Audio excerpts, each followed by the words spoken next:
Hello everyone, स्वागत है आप सबका आपके अपने यूट्यूब चैनल आर के मुनीम केमिस्ट्री क्लासेस पर। आज हम पढ़ेंगे एल्डिहाइड्स एंड कीटोन्स। तो चलिए शुरू करते हैं। देखिए, सबसे पहले अगर हम बात करें तो जो कार्बोनिल ग्रुप है उसको हम कॉमनली एल्डिहाइड और कीटोन को कॉमनली हम कहते हैं कार्बोनिल ग्रुप्स या कार्बोनिल कंपाउंड कहते हैं। तो यहाँ पर C डबल बॉन्ड O है और दोनों वैलेंसी फ्री है। एल्डिहाइड भी हो सकता है और कीटोन भी हो सकता है।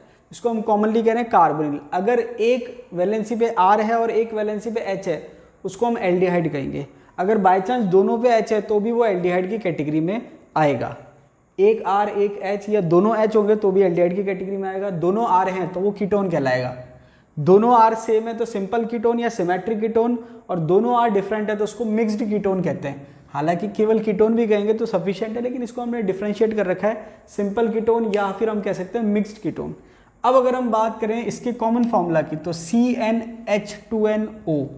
तो यहाँ पर आप देखेंगे इसका कॉमन फॉर्मूला क्या है, CnH2nO। हाइब्रिडेशन है sp2। कई बार इसका हाइब्रिडेशन पूछ रखा है कि कार्बोनिल कंपाउंड का या एल्डिहाइड का या कीटोन के जो कार्बन है उसका हाइब्रिडेशन क्या होगा। तो जैसे कि आप देख रहे हैं कि आपके सिग्मा बॉन्ड है, सिग्मा बॉन्ड है, सिग्मा बॉन्ड है, पाई बॉन्ड है। तो 3 सिग्मा 1 पाई है। तो 3 सिग्मा जो कंडीशन है वो किसकी है, sp2 हाइब्रिडेशन की कंडीशन है। और ये आपकी प्लेनर होता है। क्या होता है, प्लेनर। प्लेनर का मतलब जो कार्बन है और उसकी जो तीनों वैलेंसी है वो एक ही प्लेन में है। मतलब ऑक्सीजन और दो जो वैलेंसी है, चाहे वो R हो चाहे वो H हो, वो एक ही प्लेन में है। पूरा मॉलिक्यूल प्लेनर हो ऐसा ज़रूरी नहीं है, क्योंकि जैसे मान लीजिए आगे CH3 है तो वो पूरा प्लेनर नहीं होगा। प्लेनर का मतलब ये, इसकी हम बात कर रहे हैं। आगे दे रखा है। अब इसके कॉमन नेम और कुछ IUPAC नेम की अगर हम बात करें तो HCHO जो है उसको हम फॉर्मल्डिहाइड कहते हैं, और उसको IUPAC अगर हम कहें तो मिथेनल कहते हैं। CH3CHO की अगर हम बात करें तो इसका कॉमन नेम है एसिटल्डिहाइड और IUPAC नेम है इथेनल। अब आप देखेंगे IUPAC नेम आ रहा है तो अल लग रहा है। क्या लग रहा है, अल। तो जो सफिक्स है वो अल है, किसका, एल्डिहाइड का। एल्डिहाइड का जो सफिक्स है वो देखिए यहाँ पर मैं आपको मेंशन कर देता हूँ कि एल्डिहाइड का जो प्रीफिक्स है एक फॉर्माइल है और एक ऑक्सो है। कीटोन का जो प्रीफिक्स है वो केवल ऑक्सो है। तो अब यहाँ पर कब फॉर्माइल काम आएगा कब ऑक्सो काम आएगा ये मैं आपको बताऊंगा अभी। सफिक्स जो है वो अल है और कार्बल्डिहाइड है। अब इसमें अल कब काम आएगा और कार्बल्डिहाइड कब काम आएगा ये मैं आपको बता दूंगा। और कीटोन में ओन है। अब यहाँ पर जो प्रीफिक्स है वो पहले लगता है। पहले कब लगता है प्रीफिक्स, जब आपके कोई ज़्यादा प्रायोरिटी वाला क्रियात्मक समूह या फंक्शनल ग्रुप प्रेजेंट हो, तब यहाँ पर क्या लगेगा, प्रीफिक्स। लेकिन अगर केवल एल्डिहाइड या कीटोन है तो वहाँ सफिक्स लगेगा। तो अगर आपके कार्बन चेन में एल्डिहाइड ग्रुप आ रहा है तो सफिक्स लगेगा अल, और अगर कार्बन चेन में एल्डिहाइड ग्रुप नहीं आ रहा है तो सफिक्स लगेगा कार्बल्डिहाइड। अभी हमको क्लियर हो जाएगा। तो यहाँ पर आप देखेंगे कि HCHO में कार्बन चेन है, उसमें आपके एल्डिहाइड ग्रुप आ रहा है तो मिथेनल, कॉमन नेम फॉर्मल्डिहाइड।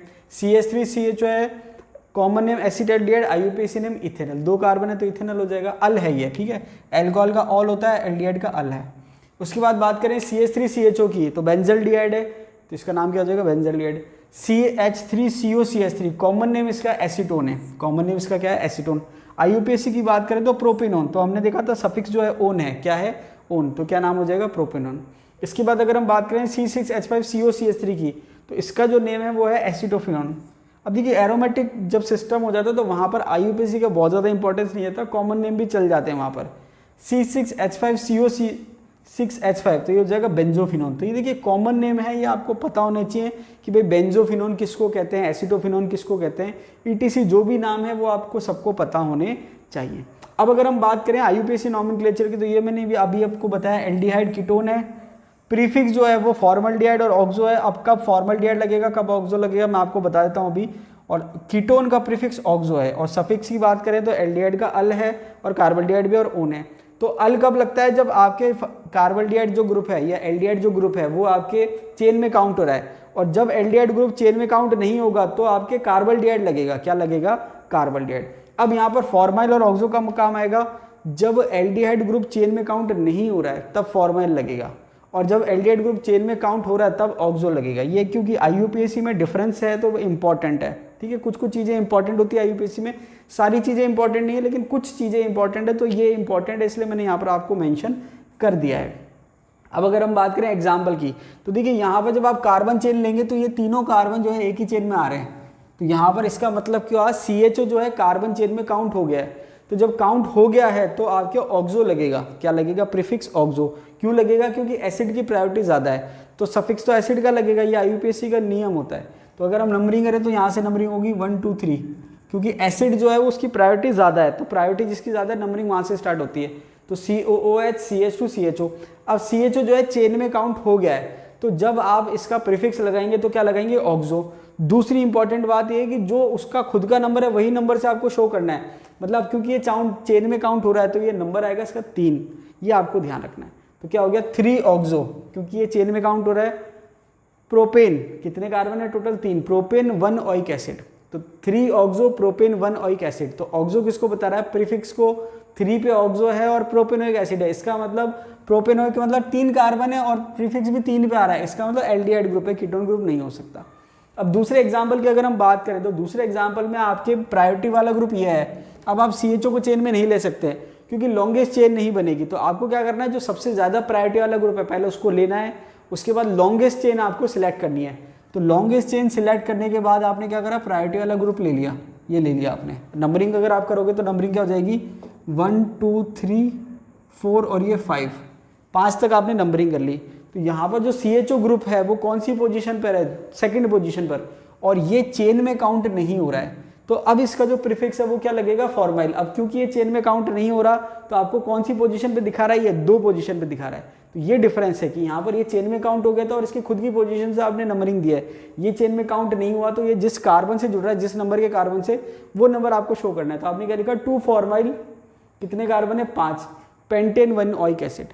ये डिफरेंस है, इंपॉर्टेंट है IUPAC में, तो ये एल्डिहाइड ज़्यादा इंपॉर्टेंट है क्योंकि यहाँ डिफरेंट आपके प्रीफिक्स आ रहे हैं। सेम चीज़ सफिक्स के साथ है।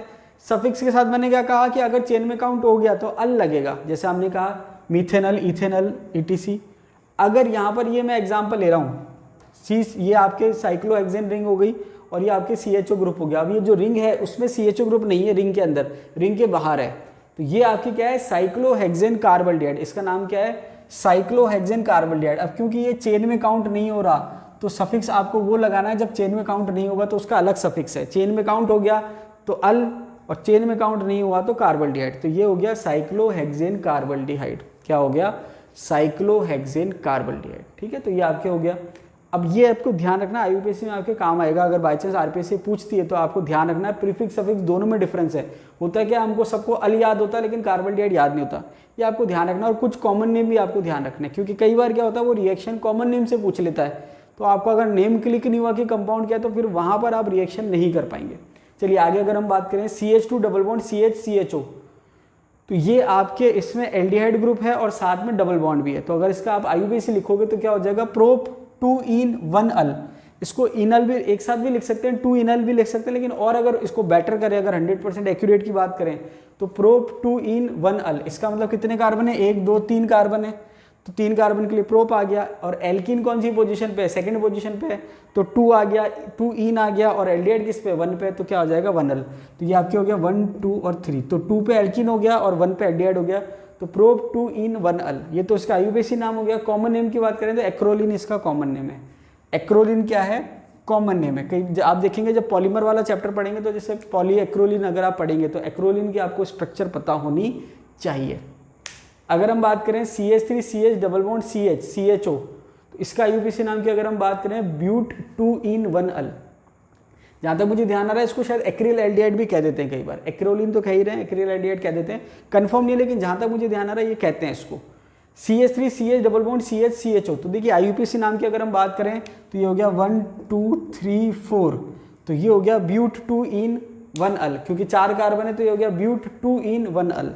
तो यहाँ पर 2 पे जो है वो इन आ रहा है, मतलब डबल बॉन्ड आ रहा है, और 1 पे अल आ रहा है, ब्यूट 2 इन 1 अल। और इसका जो कॉमन नेम है वो है क्रोटोनल्डिहाइड। कॉमन नेम क्या है, क्रोटोनल्डिहाइड। तो आपको ध्यान रखना, ये एक्रोलिन हो गया और ये हो गया क्रोटोनल्डिहाइड। इसके बाद अगर हम बात करें C6H5 CH double bond CH CHO, इसका नेम है सिनेमल्डिहाइड। तो देखिए अगर CHO है तो एल्डिहाइड के हिसाब से नाम आएगा, और COOH होता तो एसिड के नाम से एसिड के नाम से नेम आता। अब देखो मैं वापस एक चीज़ क्लियर कर दूं कि जैसे ये फॉर्मल्डिहाइड है तो अगर HCHO की जगह HCOOH होता तो फॉर्मिक एसिड हो जाता। CH3CHO एसिटल्डिहाइड है, अगर CH3COOH होता तो एसिटिक एसिड हो जाता। तो ये थोड़ा सा आपको ध्यान रखना है। बेंजल्डिहाइड है, बेंजोइक एसिड हो जाता। तो ये आपको इस टाइप से ध्यान रखना है। अब जैसे मान लीजिए यहाँ पर ये सिनेमल्डिहाइड, तो अगर COH होता तो सिनेमिक एसिड हो जाता। ये क्रोटोनल्डिहाइड है तो क्रोटोनिक एसिड हो जाता अगर एसिड ग्रुप होता तो नाम मिलते जुलते रहेंगे थोड़े बहुत। अब आगे दे रखा है कि फंक्शनल ग्रुप आइसोमर। अब एल्डिहाइड और कीटोन आपस में क्या है, फंक्शनल ग्रुप आइसोमर है। क्या है, फंक्शनल ग्रुप आइसोमर, क्योंकि एल्डिहाइड अलग क्रियात्मक समूह है, कीटोन अलग क्रियात्मक समूह है, लेकिन दोनों मिलते जुलते हैं लगभग। तो ये हम साथ में ही पढ़ते हैं, जैसे हमने हेडिंग भी क्या डाली है, एल्डिहाइड्स एंड कीटोन्स। तो ये आपके दोनों मिलते जुलते क्रियात्मक समूह हैं। अगर दोनों वैलेंसी पे हाइड्रोजन आता है या एक हाइड्रोजन और एक एल्किल ग्रुप आता है तो एल्डिहाइड होगा, और दोनों पे अगर आर आ रहा है, एल्किल ग्रुप आ रहा है तो कीटोन होगा। तो फंक्शनल ग्रुप किस किस से शो कर रहा है, एल्डिहाइड और कीटोन आपस में तो फंक्शनल ग्रुप शो करते ही हैं। इसके अलावा किससे शो कर रहे हैं, इनॉल से शो करते हैं। आपने देखा होगा कीटो इनॉल टॉटोमर शो कर रहे हैं, इनॉल से शो करते हैं। साइक्लिक ईथर से भी ये क्या कर रहे हैं, फंक्शनल ग्रुप आइसोमर शो कर रहे हैं। अब देखिए इनॉल जो है वो स्टेबल नहीं होता नॉर्मली, लेकिन अगर फिर भी स्टेबल हो तो फंक्शनल ग्रुप आइसोमर कहलाएगा। वैसे टॉटोमर भी कह देते हैं क्योंकि कीटो इनॉल टॉटोमर शो करता है। आगे अगर हम बात करें can show chain isomer show कर सकता है, पोजीशन आइसोमर शो कर सकता है, मेटामर शो कर सकता है। अब कार्बोनिल ग्रुप है, कीटोन की अगर हम बात करें तो बीच में आता ही है। तो यहाँ पर अगर दोनों की आप चेन की लेंथ वेरी करोगे तो ये क्या शो करेगा, मेटामेरेज शो करेगा। ठीक है, इसके बाद फंक्शनल ग्रुप तो आपको मैंने बता ही दिया, फंक्शनल शो कर रहा है, टॉटोमर शो कर रहा है, टॉटोमर भी इंपॉर्टेंट है, ऑप्टिकल आइसोमर शो कर रहा है। वो डिपेंड करेगा, कार्बन की संख्या अगर आप बढ़ाओगे तो ऑप्टिकल भी शो करेगा। इंपॉर्टेंट एग्जाम्पल ऑफ टॉटोमर, ये अगर आपको ध्यान हो तो मैंने आपको पढ़ा रखा है, एसिटाइल एसीटोन, ये सबसे इंपॉर्टेंट एग्जाम्पल। अगर पहला नंबर पर अगर हम इंपॉर्टेंट एग्जाम्पल कहें तो एसिटाइल एसीटोन है, क्योंकि इसमें इनॉल फॉर्म जो है उसका ज़्यादा स्टेबिलिटी होती है, परसेंटेज जो है उसका ज़्यादा होता है। ठीक है, और अगर हम बात करें सेकंड नंबर पे तो एसिडिक एस्टर है। तो एसिडिक एस्टर जो है वो टॉटोमरेज में सेकंड नंबर पे, पहले नंबर पे एसिटाइल एसीटोन। इनके बाकायदा मैंने आपको परसेंटेज भी लिखवा रखे हैं जीओसी में कि जो आपकी इनॉल फॉर्म है वो कितने परसेंटेज होगा और जो कीटो फॉर्म है वो कितने परसेंट होगा। तो जो एसिटाइल एसीटोन है उसमें आपकी इनॉल फॉर्म ज़्यादा स्टेबल होती है because of intramolecular hydrogen bonding. Methods of preparation, अब देखिए फर्स्ट हम बात करेंगे जो कॉमन मेथड है एल्डिहाइड और कीटोन दोनों के लिए, मतलब ऐसे मेथड जिससे हम एल्डिहाइड भी बना सकते हैं और कीटोन भी बना सकते हैं। तो फर्स्ट दे रखा है इसमें फ्रॉम एल्कीन्स। एल्कीन की अगर हम बात करें तो एल्कीन से हम कैसे बना सकते हैं कार्बोनिल कंपाउंड। तो यहाँ पर मेथड दे रखा है बाय ओजोनोलाइसिस। ओजोनोलाइसिस आपको अगर ध्यान हो तो मैंने आपको एल्कीन में पढ़ा रखा है, एल्कीन का अगर आप ओजोनोलाइसिस करेंगे तो कार्बोनिल कंपाउंड बनता है। जैसे अगर सिंपल एक मॉलिक्यूल की अगर हम बात करें कि ये एक एल्कीन है, इसका जब आप ओजोनोलाइसिस करोगे, ओजोनोलाइसिस का मतलब पूरा प्रोसेस की हम बात कर रहे हैं, पहले ओजोनोलाइसिस आपने करा, फिर हाइड्रोलाइसिस आपने उसका करा, तो ओवरऑल जब ओजोनोलाइसिस आप कराओगे तो वहाँ पर प्रोडक्ट क्या बनेगा। तो अगर आपको याद हो तो मैंने बताया था कि कैसे पहचानेंगे कि डबल बॉन्ड आप ब्रेक करो और ऑक्सीजन जोड़ दो दोनों साइड, तो यहाँ ऑक्सीजन जोड़ दिया और यहाँ ऑक्सीजन जोड़ दिया, तो इससे आप आइडेंटिफाई कर सकते हो कि कौन से एल्कीन के ओजोनोलाइसिस से कौन सा कार्बोनिल कंपाउंड बनेगा। तो यहाँ पर आप देखेंगे कि ये कॉमन हो गया। अब अगर मान लीजिए मैं एक ये वाला मॉलिक्यूल लेता हूँ, अब कुछ भी आप देखिए स्टार्टिंग में मैंने आपको बता रखा कि आप इथीन लोगे तो क्या बनेगा, प्रोपीन लोगे तो क्या बनेगा, 1 ब्यूटीन लोगे तो क्या बनेगा, 2 ब्यूटीन लोगे तो क्या बनेगा, ये सब मैं आपको पढ़ा चुका हूँ, आप प्रैक्टिस कर सकते हैं खुद भी करके। ठीक है, अब ये कुछ स्पेशल अगर हम मॉलिक्यूल की बात करें, जैसे मान लीजिए ये ले लिया, तो ये साइक्लोहेक्सीन है, जब आप इसका कराओगे तो ये यहाँ से बॉन्ड टूटेगा। अब होगा क्या कि यहाँ से जब आप बॉन्ड तोड़ रहे थे तो ये अलग हो गया, 2 मॉलिक्यूल बन रहे थे। लेकिन अगर साइक्लिक एल्कीन है तो जब आप इसका ओजोनोलाइसिस करेंगे तो रिंग तो ओपन हो जाएगी, लेकिन पूरा मॉलिक्यूल एक ही रहेगा, एक ही मॉलिक्यूल रहेगा प्रोडक्ट के फॉर्म में।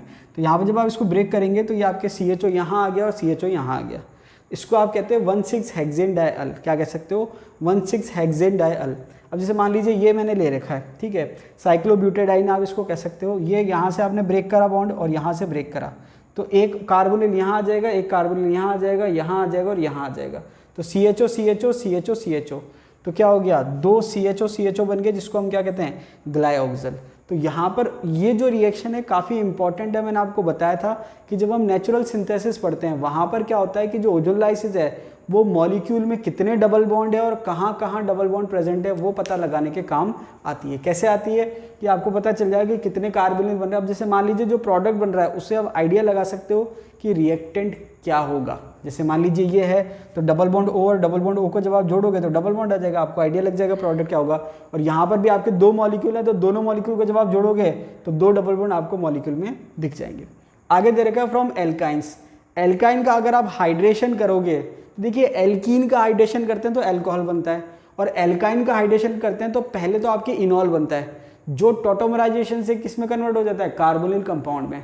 तो जैसे आपने कहा कि बाय हाइड्रेशन, तो अगर आप एल्काइन का हाइड्रेशन कराओगे, जैसे ये आपके सिंपल एल्काइन दे रखा है RC ट्रिपल बॉन्ड CH, तो जब आप इसका हाइड्रेशन कराओगे तो आपके कीटोन बनेगा। क्या बनेगा? कीटोन। तो यहाँ पर आपको ध्यान रखना है कि हाइड्रेशन जब आप कराओगे तो आपको कीटोन ही बनाना है, एल्डिहाइड नहीं बनाना है। एल्डिहाइड केवल एक केस में बनेगा कि जब कार्बन की संख्या ही 2 होगी, अगर संख्या 2 से ज़्यादा है तो फिर आपको कीटोन बनाना है। तो जैसे मान लीजिए आपने ये ले लिया alkyne RC triple bond CH plus H2, तो जब आप इसका हाइड्रोलाइसिस करा रहे हो या हाइड्रेशन करा रहे हो, हाइड्रेशन जब आप इसका करा रहे हो तो यहाँ पर आपने क्या ले रखा है? 40% H2SO4 ले रखा है और साथ में क्या ले रखा है? HgSO4। तो यहाँ पर जब आप हाइड्रेशन करा रहे हो तो क्या बन रहा है?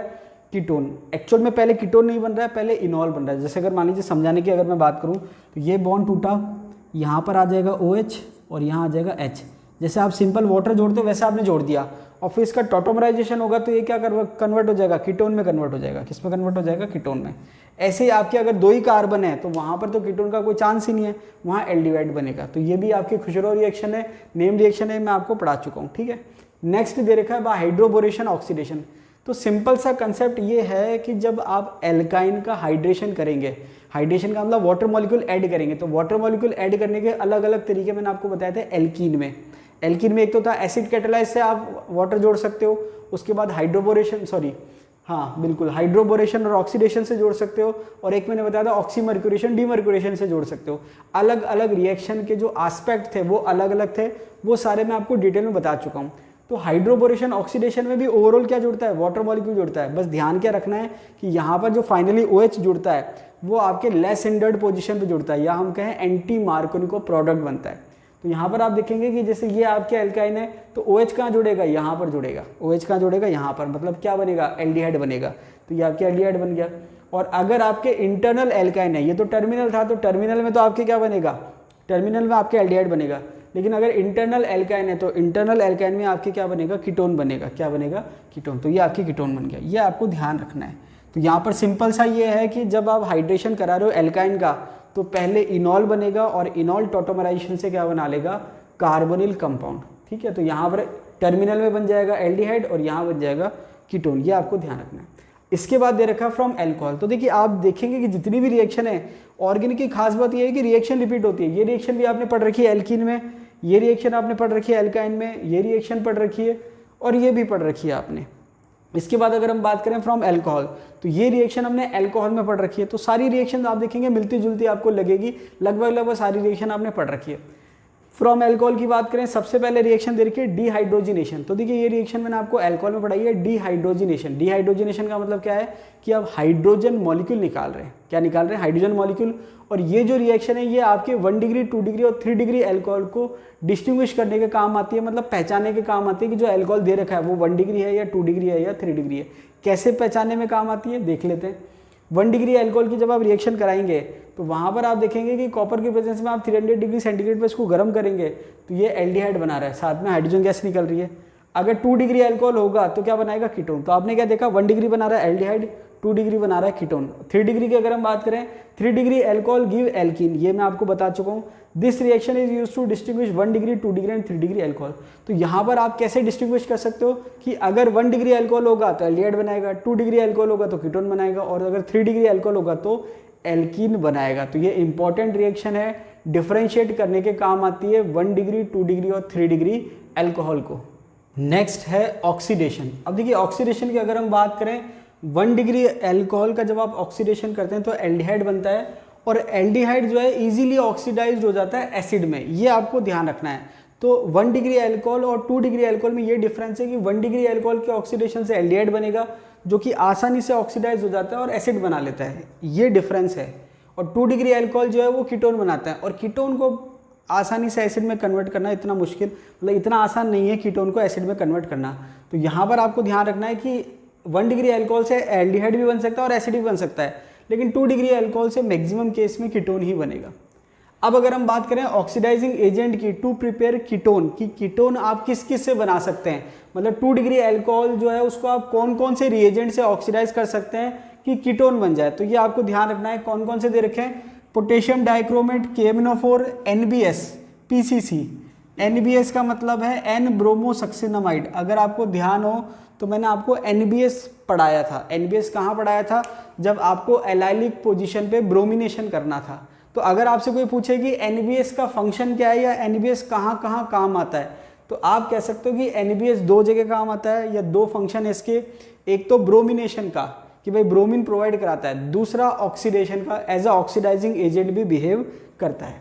पीसीसी की फुल फॉर्म है पिरिडीनियम क्लोरोक्रोमेट, ये भी इंपॉर्टेंट रिएजेंट है। ठीक है, आगे दे रखा है oxidising agent to prepare aldehyde, ये ज़्यादा इंपॉर्टेंट है। क्यों? क्योंकि यहाँ तो कीटोन ही बनना है, यहाँ पर आपके जो है एल्डिहाइड ही बने, उसके लिए आपको कौन कौन से रिएजेंट लेने, एक तो दे रखा है NBS एन ब्रोमोसक्सेनामाइड और एक दे रखा है PCC पिरिडीनियम क्लोरोक्रोमेट। ये आप ध्यान रखना कि अगर PCC रिएजेंट दे रखा है या NBS दे रखा है तो आपको क्या बनाना है, एल्डिहाइड बनाना है। नेक्स्ट मेथड दे रखा है ओपेनर ऑक्सीडेशन। अब देखिए ओपेनर ऑक्सीडेशन अपने आप में इंपॉर्टेंट रिएक्शन है। यहाँ पर होता क्या है कि 2 डिग्री एल्कोहल की रिएक्शन आप करा रहे हो एसीटोन के साथ, किसके साथ करा रहे हो, एसीटोन। और यहाँ पर आपने जो रिएजेंट काम में ले रखा है वो है एल्यूमिनियम टर्शियरी ब्यूटॉक्साइड। क्या ले रखा है, एल्यूमिनियम टर्शियरी ब्यूटॉक्साइड। तो एल्यूमिनियम टर्शियरी ब्यूटॉक्साइड आपने ले रखा है और साथ में क्या है 2 डिग्री एल्कोहल और एसीटोन, और फाइनली प्रोडक्ट क्या बन रहा है, कीटोन और 2 एल्कोहल, या हम कहें आइसोप्रोपिल एल्कोहल या प्रोपेन टू ऑल। तो अब देखिए आप इसको एक चीज़ अगर ढंग से नोटिस करेंगे तो आप देखेंगे कि ये 2 डिग्री एल्कोहल है और ये एसीटोन है या कीटोन कह सकते हैं।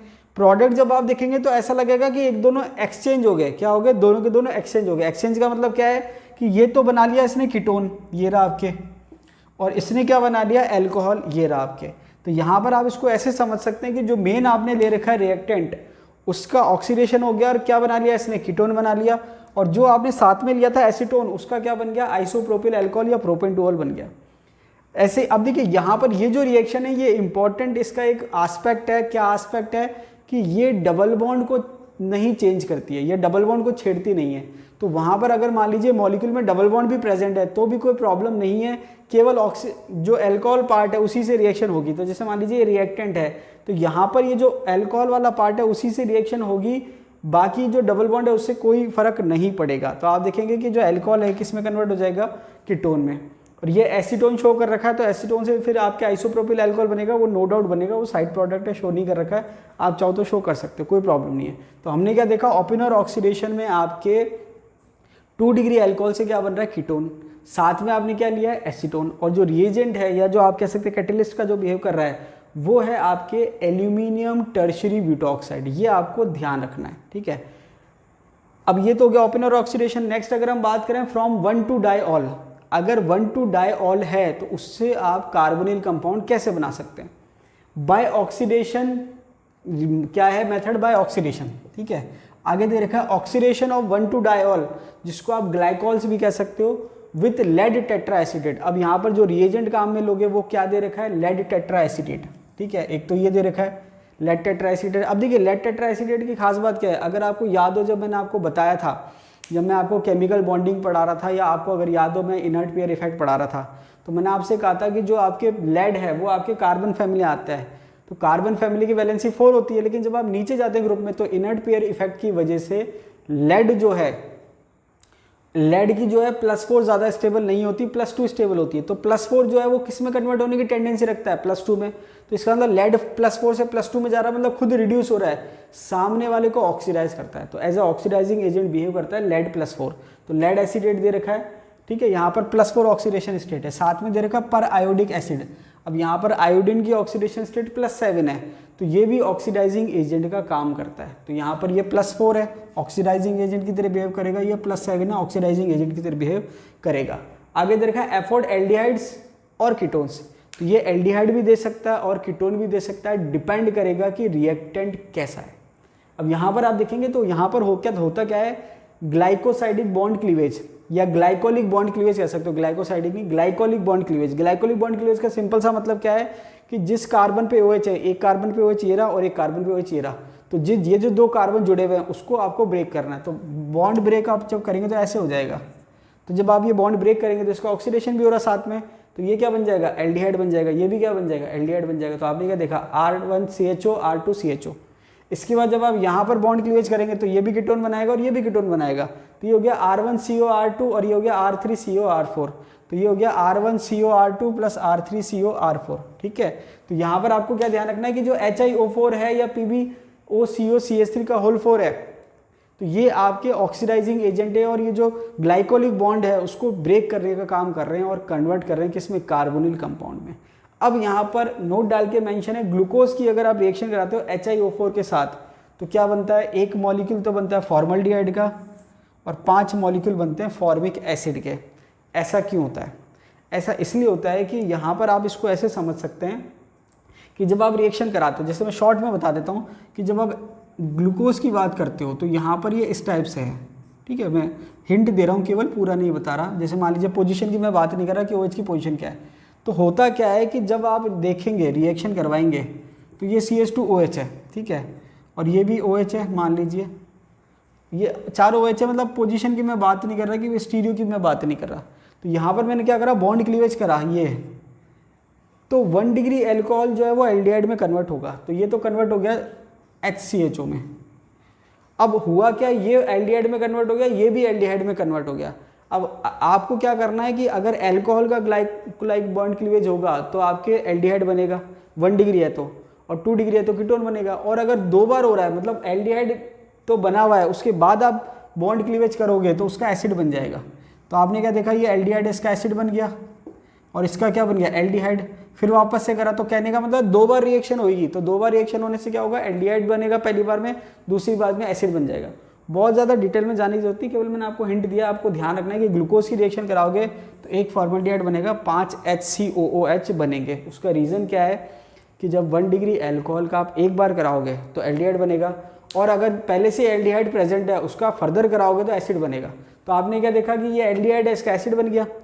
फिर ये OH था, एक बार आपने करा ये वाला बॉन्ड क्लीवेज तो इसका एसिड एल्डिहाइड बन गया, फिर ये दोबारा करा तो हर जो बीच के OH है उनका 2-2 बार रिएक्शन हो रही है, तो वो क्या बना रहे हैं, एसिड बना रहे हैं। केवल और केवल जो नीचे नीचे वाला है वो आपके क्या बनाएगा, एल्डिहाइड बनाएगा। तो ये आपके ग्लूकोज का आपको ध्यान रखना है।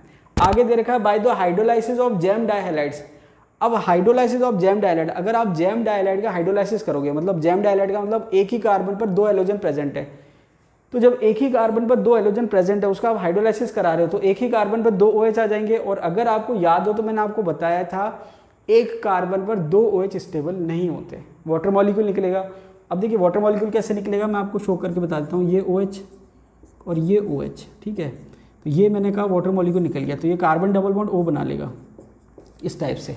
तो आपने क्या देखा कि RCH2Cl2 है, 2 OH आ गए, वाटर मॉलिक्यूल निकला, RCHO में कन्वर्ट हो गया। उसके बाद यहाँ पर आपने 2 Cl बीच वाले कार्बन पे ले रखे हैं, तो RCCl2R हाइड्रोलाइसिस कराया तो क्या हो गया, RCOH का होल ट्वाइस हो गया, R हो गया, वाटर मॉलिक्यूल निकला तो कीटोन बन गया। तो अगर आपको याद हो तो मैंने आपको बताया था कि जब आप राइमर-टिमान रिएक्शन पढ़ते हो तो वहाँ पर क्या होता है, डाइक्लोरोकार्बिन होता है। तो जब डाइक्लोरोकार्बिन बेंजीन रिंग पर जुड़ता है तो वहाँ पर उसके बाद आप उसका हाइड्रोलाइसिस कराते हो। तो हाइड्रोलाइसिस से क्या होता है कि जो 2 Cl है उसकी जगह 2 OH आ जाते हैं इस टाइप से, और फिर आपके वाटर मॉलिक्यूल निकल के फाइनली एल्डिहाइड ग्रुप बच जाता है। अब देखिए नेक्स्ट मेथड दे रखा है from carboxylic acid. Carboxylic acid से कैसे हम बना सकते हैं, इसमें फर्स्ट दे रखा है by dry distillation of calcium salts. मतलब जो आपके एसिड के सॉल्ट हैं, कौन से, कैल्शियम के, उसके ड्राई डिस्टिलेशन से आप क्या प्रिपेयर कर सकते हैं, कार्बोनिल कंपाउंड्स। कैसे, अब जैसे यहाँ पर आपने क्या ले रखा है, HCOO का होल ट्वाइस कैल्शियम, मतलब इसको आप कैल्शियम फॉर्मेट कह सकते हो। अब आप इसको क्या ध्यान रखोगे कि यहाँ पर टोटल कितने कार्बन है, तो देखिए HCO एक ग्रुप में एक है तो ये ट्वाइस है, तो 2 कार्बन हो गए। 2 कार्बन में से एक कार्बन कैल्शियम के साथ चल जाएगा जो कि क्या बना रहा है, कैल्शियम कार्बोनेट। तो 2 में से एक गया, बचा एक, तो एक क्या बनाएगा, एल्डिहाइड। क्या बनाएगा, एल्डिहाइड। सिमिलरली कैल्शियम एसिटेट जब आप लोगे तो यहाँ पर एक में आपके 2 कार्बन है तो ये ट्वाइस है, तो टोटल 4 कार्बन हो गए। 4 में से एक कार्बन यहाँ चला गया कैल्शियम कार्बोनेट में, बचे 3 कार्बन, तो इसने क्या बना लिया, कीटोन। तो आपको समझ में क्या आ रहा है कि जितने कार्बन टोटल आपको दिख रहे हैं यहाँ पर उसमें से एक कम कर दीजिए। तो ये 2 दिख रहे हैं तो 2 में से एक कम करा, एक बच गया फॉर्मल्डिहाइड। 4 दिख रहे हैं, 4 में से एक कम करा, एसीटोन। इसके बाद नेक्स्ट आपके दे रखा है, अब देखिए यहाँ पर क्या है कि इस हिसाब से अगर आप देखोगे तो या तो आपको एक कार्बन का कार्बोनिल मिलेगा, या 3 का मिलेगा, या 5 का मिलेगा। तो अगर आपको इवन नंबर का चाहिए तो आपको मिक्स लेना पड़ेगा। क्या लेना पड़ेगा, मिक्स। कैसे, एक तो आपने यहाँ ले लिया फॉर्मेट और एक आपने RCOO ले लिया, ठीक है। तो जब आप इस टाइप से लोगे तो क्या होगा, RCHO बन जाएगा। क्या बन जाएगा, RCHO, और क्या बन जाएगा, CaCO3। तो इसको आप ऐसे समझ सकते हो कि यहाँ पर एक ग्रुप इसका और एक ग्रुप इसका काम करेगा। तो एक कार्बन मान लीजिए मैंने हटा दिया तो क्या बचा, RCHO बच गया इस हिसाब से। और यहाँ पर आपने 2 ग्रुप ले लिए, RCOO whole twice Ca, R2CO होल्टा है C है, तो यहाँ पर क्या बना लेगा, ये कीटोन बना लेगा। बहुत ज़्यादा तो एग्जाम में नहीं पूछा जाता, फिर भी नॉलेज के लिए आपको पता होना चाहिए, बाई चांस पूछ ले उस हिसाब से। नेक्स्ट दे रखा है by passing vapours of acid over MnO। तो देखिए जो ऊपर वाला मेथड है लगभग उससे मिलता जुलता ही है, बस यहाँ पर कैल्शियम के सॉल्ट थे, यहाँ पर आपने डायरेक्ट एसिड ले रखा है। तो एसिड आपके दे रखा है कार्बोक्सिलिक एसिड और फॉर्मिक एसिड, दोनों को आप मिक्स करोगे जैसे ऊपर करा था, आपके क्या बन जाएगा RCHO, और कार्बन डाइऑक्साइड और वाटर निकल रहा है। कहने का मतलब जितने कार्बन आपने रिएक्टेंट साइड लिए उससे कम हो जाएगा। इसके बाद आपने क्या ले रखा है 2RCOOH, तो क्या बन जाएगा RCOR। तो ये डिपेंड करेगा कि आपने कि रिएक्टेंट में क्या ले रखा, उस हिसाब से प्रोडक्ट बनेगा। सिमिलरली यहाँ इसने ले रखा RCOH और R-COOH, तो क्या बन जाएगा RCOR-, CO2 और वाटर क्या हो जाएंगे, निकल जाएंगे। तो यहाँ पर ये दे रखा है आपके method of preparation of carbonyl compound from carboxylic acid. आगे दे रखा है method of preparation of aldehydes only. देखिए अभी तक जो हमने मेथड पढ़े वो आपके कॉमन मेथड थे। कॉमन मेथड का मतलब उससे आप एल्डिहाइड भी बना सकते हो और आप कीटोन भी बना सकते हो। अब जो हम बात कर रहे हैं वो ये कर रहे हैं कि हम केवल बना रहे हैं क्या, एल्डिहाइड, मतलब ऐसे मेथड जिससे केवल एल्डिहाइड बनाया जा सकता है, कीटोन नहीं बनाया जा सकता। क्या दे रखा है, फ्रॉम नाइट्राइल्स। क्या दे रखा है, फ्रॉम नाइट्राइल। अब नाइट्राइल हम इसको कहते हैं कार्बोनिल कंपाउंड को कहते हैं, किसको कहते हैं, कार्बोनिल कंपाउंड को। तो इसको हमने रिएक्शन को नाम दे रखा है स्टीफन रिएक्शन। तो स्टीफन रिएक्शन में हम क्या करेंगे, नाइट्राइल से कार्बोनिल कंपाउंड बनाएंगे, और कार्बोनिल कंपाउंड का मतलब एल्डिहाइड बनाएंगे, क्योंकि केवल एल्डिहाइड की बात हो रही है। तो आपने क्या लिया, साइनाइड ले लिया। अब साइनाइड में जब आप स्टीफन रिएक्शन में रिडक्शन कराओगे तो आपको लेना क्या है, SnCl2 और HCl, ये आपके रिड्यूसिंग एजेंट है। क्या है, रिड्यूसिंग एजेंट, SnCl2 और HCl, ध्यान रखना इंपॉर्टेंट है। तो जब आपने रिडक्शन कराया तो रिडक्शन से क्या होगा, इमीन बन जाएगा। क्या बन जाएगा, इमीन। 2 हाइड्रोजन लिखा हुआ है तो ये इसी से मिल रहा है आपको, इमीन बन गया। और इमीन का जब आप हाइड्रोलाइसिस कराओगे तो आपके बन जाएगा एल्डिहाइड। क्या बन जाएगा, एल्डिहाइड। अमोनिया साइड प्रोडक्ट निकल जाएगा, वो इतना इंपॉर्टेंट नहीं है, एल्डिहाइड बन जाएगा। तो ये आपके स्टीफन रिएक्शन है, इंपॉर्टेंट है। करा क्या आपने, साइनाइड का रिडक्शन कराया जिससे बन गया इमीन, और इमीन के हाइड्रोलाइसिस से क्या बन गया, एल्डिहाइड। ये आपको ध्यान रखना है, स्टीफन रिएक्शन। और रिड्यूसिंग एजेंट है SnCl2 और HCl। नेक्स्ट दे रखा है from acid halide. Acid halide में दे रखा है रोजनमुंड रिएक्शन। अब देखिए रोजनमुंड रिएक्शन अगर आपको ध्यान हो तो मैंने आपको पढ़ा रखी है। अगर आपको याद हो तो जब मैंने आपको काइनेटिक्स पढ़ाया था तो काइनेटिक्स में हम पढ़ रहे थे कैटलिस्ट क्या होता है, कैटलिस्ट प्रमोटर क्या होता है, कैटलिस्ट पॉइजन क्या होता है। तो कैटलिस्ट पॉइजन के टाइम पे मैंने आपको ये रिएक्शन पढ़ाई थी। क्या पढ़ाई थी, मैं याद दिला देता हूँ आपको। Reduction of acid chloride with hydrogen in boiling joining using palladium on barium sulphate catalyst afford aldehydes. अब देखिए एक थोड़ा सा मैं आपको क्लियर कर दूं, यहाँ पर कई बार क्या होता है हम कंफ्यूज हो जाते हैं। कैसे कंफ्यूज हो जाते हैं कि ये जो आपकी रिएजेंट है ये आपके रोजनमुंड रिडक्शन का है, या रोजनमुंड रिएक्शन का कह सकते हो आप, उसका रिएजेंट है पैलेडियम और बेरियम सल्फेट, और लिंडलार कैटलिस्ट अलग है।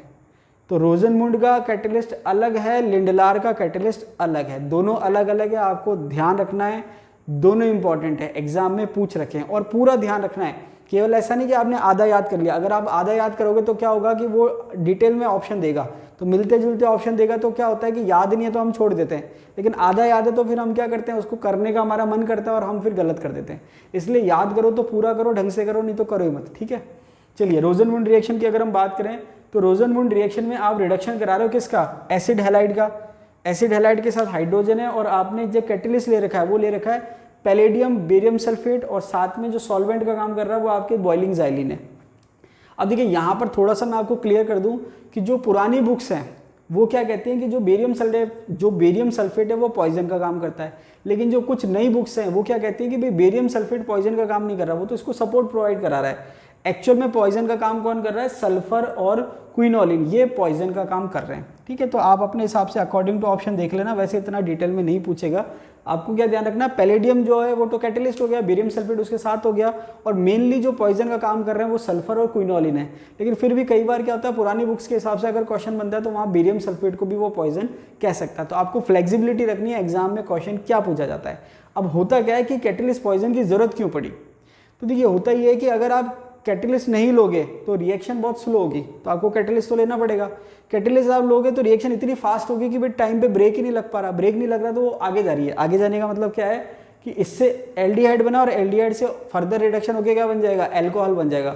अब आप चाह रहे हो कि भाई मुझे एल्डिहाइड मिले, अल्कोहल ना मिले, मतलब मेरी जो गाड़ी है वो कहाँ रुक जाए, एल्डिहाइड पे रुक जाए, ब्रेक वहीं लग जाए, अल्कोहल ना मिले। तो मैं चाह रहा हूँ कि भाई अल्कोहल ना बने, तो मैंने क्या करा, उसको ब्रेक लगाया। ब्रेक लगाने के लिए मैंने क्या काम में लिया, पॉइजन काम में लिया। पॉइजन क्या ले रहे हैं, सल्फर और क्विनोलिन काम में ले रहे हैं। तो इससे क्या होगा कि एसिड हैलाइड का रिडक्शन एल्डिहाइड तक ही होगा।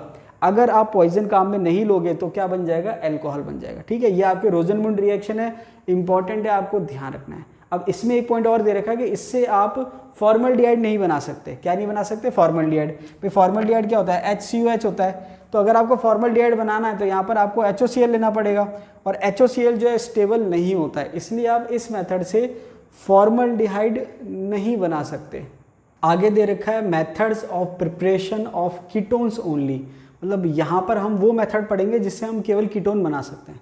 अब देखिए फर्स्ट की अगर हम बात करें फ्रॉम नाइट्राइल, अभी थोड़ी देर पहले हमने देखा था कि हमने नाइट्राइल से एल्डिहाइड बनाया था, और वो हमने इस रिएक्शन को नाम क्या दिया था, स्टीफन रिएक्शन। वहाँ पर हम रिडक्शन करा रहे थे। यहाँ पर आप साइनाइड की रिएक्शन कराओगे ग्रिग्नार्ड रिएजेंट के साथ, और आप हाइड्रोलाइसिस करा रहे हो।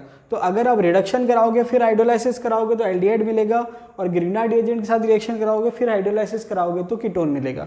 ये आपको ध्यान रखना है। ठीक है, नेक्स्ट की अगर हम बात करें बाय पिनाकोल पिनाकुलोन रीअरेंजमेंट, यहाँ पर ये रीअरेंजमेंट रिएक्शन है। यहाँ पर मैं आपको बता दूँ कि यहाँ कार्बोकेटाइन फॉर्म होता है।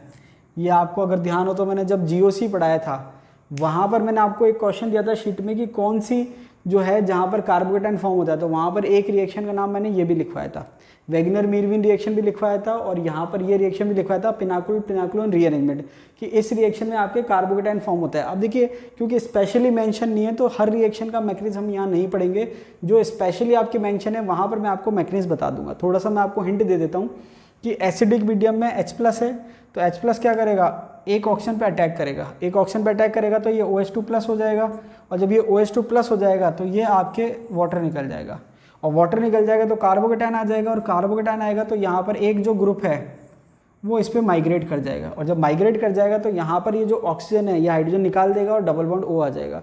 तो ये मैंने एक रफ आपको आइडिया दिया है, पूरा मैकेनिज्म नहीं बताया। ठीक है, आपको मैकेनिज्म की कोई ज़रूरत भी नहीं, केवल आपको एक आइडिया चाहिए कि हाँ ये रिएक्शन हो कैसे रही है। तो फाइनली क्या हुआ, CH3CO आ जाएगा, और ये CH3 जो है इस वाले पे चला गया, तो ये आपके एक कार्बन में 3 CH3 हो गए। इसको हम कहते हैं पिनाकोल, इसको हम कहते हैं पिनाकुलोन। तो इसको हम कहते हैं पिनाकोल पिनाकुलोन रीअरेंजमेंट। रीअरेंजमेंट क्यों कह रहे हैं, क्योंकि यहाँ पर एल्काइल ग्रुप जो है दूसरे कार्बन पे जा रहा है एक कार्बन से। नेक्स्ट अगर हम बात करें बाय यूजिंग 1,3-डाइथाइंस, 1,3-डाइथाइन से आप कीटोन कैसे बना सकते हैं। तो देखिए यहाँ पर अगर हम बात करें, इसको हम कहते हैं 1,3-डाइथायोल। क्या कहते हैं, 1,3-डाइथायोल। क्यों, क्योंकि 1, 2, 3 1 और 3 पोजीशन पे थायोल ग्रुप प्रेजेंट है। इसकी रिएक्शन आपने कराई एल्डिहाइड के साथ, तो जब आप एल्डिहाइड के साथ रिएक्शन कराते हैं तो होता क्या है कि ये 2 हाइड्रोजन और ये ऑक्सीजन निकल जाता है। ठीक है, तो ये जब निकलता है तो ये कार्बन जो है 2 सल्फर के साथ जुड़ गया, तो देखिए ये जुड़ गया, तो ये जो कार्बन है वो ये रहा, और इस कार्बन से क्या जुड़ा हुआ था, एक R और एक H जुड़ा हुआ था, ये बन गया आपके, इसको हम कहते हैं 1,3-डाइथाइंस। ठीक है, तो 1,3-डाइथायोल से आपने क्या बना लिया, 1,3-डाइथाइंस बना लिया। ये एज अ प्रोटेक्टिंग ग्रुप भी आप इसको काम में ले सकते हो। खैर अभी आपकी इतनी ज़रूरत नहीं है, प्रोटेक्टिंग ग्रुप क्या होता है मतलब नहीं आपको। यहाँ पर ये 1,3-डाइथाइंस बन गया। अब 1,3-डाइथाइंस का अगर आप हाइड्रोलाइसिस कराते हो, हालांकि ये केवल बताने के लिए कि अगर आप कराते तो, क्योंकि मैंने कहा प्रोटेक्टिंग ग्रुप क्या करता है कि ग्रुप को प्रोटेक्ट कर लेता है कि भाई वो रिएक्शन नहीं कर पाए। तो अब आप क्या करोगे, इसका हाइड्रोलाइसिस कराओगे तो सीधे सीधे आपको क्या मिल जाएगा, एल्डिहाइड मिल जाएगा। इसको हम कहते हैं डी प्रोटेक्ट करना वापस से। अब हमको तो क्या बनाना है, कीटोन बनाना है। अब आप सोचोगे कि सर एल्डिहाइड से शुरू करी रिएक्शन, वापस से एल्डिहाइड बना, तो मतलब क्या हुआ रिएक्शन का, मतलब क्या हुआ कि तो बताने के लिए था कि हाइड्रोलाइसिस कराएंगे तो क्या होगा। इसको छोड़ दो आप एक बार, इसको रहने दो। अब यहाँ इसको अगर मैं रहने दूंगा तो यहाँ तक मैंने कर ली रिएक्शन। इसके बाद नेक्स्ट स्टेप क्या होगा, N-ब्यूटाइल लिथियम।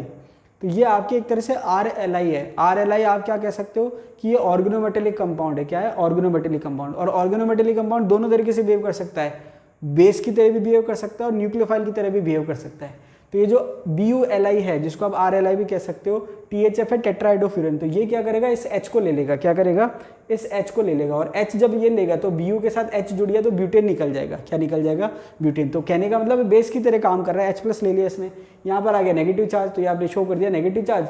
काउंटर आयन लिथियम आपने साथ में शो कर दिया। अब ये जो नेगेटिव चार्ज है ये न्यूक्लियोफाइल का काम करेगा। किसका काम करेगा, न्यूक्लियोफाइल का। इसकी रिएक्शन कराई आपने R-X के साथ, तो ये R-X पे अटैक करेगा, X बाहर हो जाएगा। X किसके साथ चला गया, लिथियम के साथ चला गया। तो वो जो R- है कहाँ जुड़ गया, यहाँ जुड़ गया। उसके बाद आप हाइड्रोलाइसिस कराओगे तो ये आपके मिल गया। ठीक है, वापस से ये क्या हो जाएगा, 1,3-डाइथायोल बना लेगा। तो ये आप इस ओवरऑल रिएक्शन से क्या बना सकते हो, कीटोन बना सकते हो। तो आपने करा क्या, करा आपने ये कि 1,3 डाइथायोल था, उसकी रिएक्शन कराई कार्बोनिल कंपाउंड के साथ या एल्डिहाइड के साथ, एल्डिहाइड के साथ आपने बनाई तो 1,3 डाइथायोल बन गया। उसके बाद आपने बेस के साथ रिएक्शन कराई या हम कहें BuLi के साथ रिएक्शन कराई जो कि स्ट्रॉन्ग बेस का काम करता है। ये H ले लेगा, नेगेटिव आएगा, ये न्यूक्लियोफाइल की तरह काम करेगा। इसकी रिएक्शन कराई R-X के साथ तो R पे अटैक करा, X निकल गया तो R जुड़ गया, हाइड्रोलाइसिस कराया तो कीटोन बन गया। ये आपकी ओवरऑल रिएक्शन है। नेक्स्ट अगर हम बात करें बाय यूजिंग ऑर्गेनोकॉपर कंपाउंड या बाय यूजिंग ऑर्गेनोकॉपर रिएजेंट, जिसको आप क्या कहते हो, जिल्मान रिएजेंट, इंपॉर्टेंट है, ध्यान रखना। तो जब आप इसकी रिएक्शन कराओगे किसके साथ, एसिड हैलाइड के साथ। अब होता क्या है कि एसिड हैलाइड जो एक तरह से एसिड डेरिवेटिव है, तो एसिड डेरिवेटिव पे रिएक्शन होती कैसे, यहाँ मैं आपको थोड़ा एक हिंट दे देता हूँ कि ये RCOZ है। इस पर जब आप न्यूक्लियोफाइल का अटैक कराते हो, ये अटैक होता है और ऑक्सीजन पे क्या आता है, इलेक्ट्रॉन आ जाता है। तो जब ऑक्सीजन पे इलेक्ट्रॉन आता है तो यहाँ पर बना क्या, RC, ये आपके न्यूक्लियोफाइल ने अटैक करा, ये आपके ऑक्सीजन पे माइनस हो गया और ये Z हो गया। तो पहले इसने अटैक करा और ऑक्सीजन पे माइनस आ गया। अब दूसरे स्टेप में ये माइनस वापस से जाता है और ये Z निकल जाता है। तो हुआ क्या, Z निकल गया और क्या जुड़ गया, न्यूक्लियोफाइल जुड़ गया। क्या जुड़ गया, न्यूक्लियोफाइल जुड़ गया। तो ये एक स्टेप है, क्या है, एक स्टेप। तो एक स्टेप में क्या हो रहा है, कार्बोनिल ग्रुप वैसा का वैसा और Z की जगह न्यूक्लियोफाइल आ गया। अब यहाँ पर अगर मैं बात करूँ तो इसको आप ऐसे समझो कि RCOCl है और यहाँ पर R जो है वो न्यूक्लियोफाइल है। तो जब वो अटैक कर रहा है तो ओवरऑल क्या होगा कि ये Cl निकल जाएगा और R आ जाएगा। ये यहाँ पर आ गई रिएक्शन। अब होता क्या है कि अगर आप स्ट्रॉन्ग रिएजेंट लेते, क्या लेते, स्ट्रॉन्ग रिएजेंट लेते, तो वो कीटोन पे फर्दर अटैक कर देता। जैसे अगर आपको याद हो या आप आगे पढ़ोगे कि अगर आप, मतलब पढ़ा रखा है मैंने आपको, अगर आप कीटोन पे कीटोन पे अगर आप ग्रिग्नार्ड रिएजेंट की रिएक्शन कराओगे तो आपको 3 डिग्री अल्कोहल मिलेगा। ये मैंने आपको पढ़ा रखा है।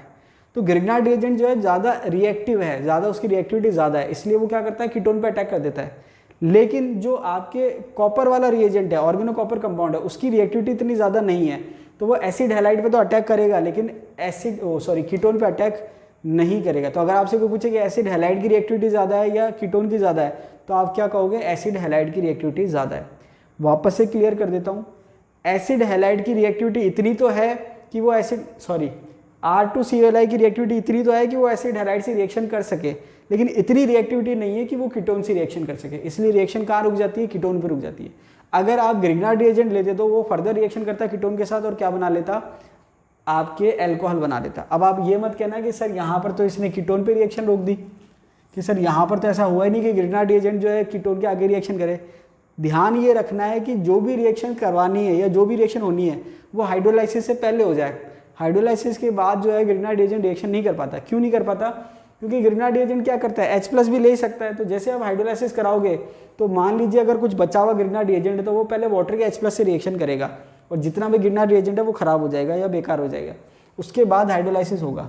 तो यहाँ पर क्योंकि हाइड्रोलाइसिस की जरूरत नहीं पड़ी है, इसकी बात कर रहे हैं हम। Next same to same condition है। तो होता क्या है कि इनकी रिएक्टिविटी जो है, ऑर्गेनोमेटेलिक कंपाउंड है, ये भी इनकी रिएक्टिविटी कम होती है, तो ये कीटोन से फर्दर रिएक्शन नहीं कर पाते। तो ऐसे R2CD है, R-COCl के साथ रिएक्शन कराएंगे तो R जो अटैक करेगा, Cl निकल जाएगा, कीटोन बन जाएगा। तो ये दोनों जो रिएजेंट है ये आपके ऑर्गेनोमेटेलिक कंपाउंड का पार्ट है कि आपके कौन सा रिएजेंट किससे रिएक्शन करके क्या बना रहा है। भाई अगर आप RLi के साथ रिएक्शन कराओगे तो क्या बनेगा, RMJ के साथ कराओगे तो क्या बनेगा, R2CLi के साथ कराओगे तो क्या बनेगा, या R2CD के साथ कराओगे तो क्या बनेगा। ये कंपैरिजन होता है, ये ऑर्गेनोमेटेलिक कंपाउंड का पार्ट है। लेकिन फिर भी क्योंकि यहाँ रिएक्शन आ रही है तो आपको पता होना चाहिए। तो आपने फाइनली क्या देखा कि अगर आप एसिड हैलाइड की रिएक्शन जिल्मान रिएजेंट के साथ कराओगे या ऑर्गेनो कैडमियम कंपाउंड के साथ कराओगे तो प्रोडक्ट क्या बनेगा, कीटोन। तो ये जो है आपकी जो प्रिपरेशन है एल्डिहाइड और कीटोन की, वो कंप्लीट हो गई है। तो आज के लिए इतना ही, मिलते हैं अगले वीडियो में, तब तक के लिए धन्यवाद।